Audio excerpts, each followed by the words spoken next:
Ayo kita buka paket. Ini isinya itu adalah blow dry. Jadi blow dry ini bisa kalian gunakan untuk ngeringin rambut, sekaligus kalian bisa gunakan untuk ngeblow rambut kalian nih. Jadi kita buka. Ini aku cepetin ya biar cepet. Nih, itu harganya cuma 100 ribuan. Itu dia udah ada pengaturan suhunya mulai dari low, yang middle sama yang high. Itu cakep banget. Itu nanti juga kalian makainya gampang banget, tinggal diputer-puterin itu dia nanti keluarin panas, sama dia bisa kita pakai buat ngeblow gitu. Sisirnya itu juga nyaman gitu loh, nggak bikin rambut kita kusut.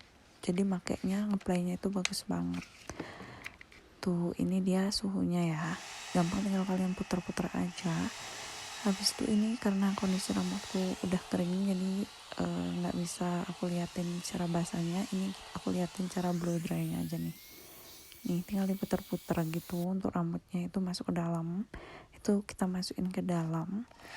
Cuma nanti untuk di poninya itu baru kita blownya keluar biar nggak lepek gitu guys. Nih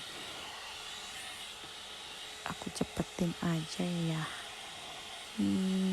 Itu cakep banget, muternya gampang banget, nggak lengket gitu loh karena sisirnya cakep tuh. Nih kita cepetin aja.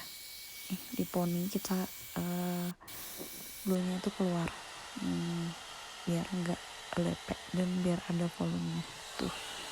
Ini murah banget guys, kalau mau bisa langsung beli aja nih, cakep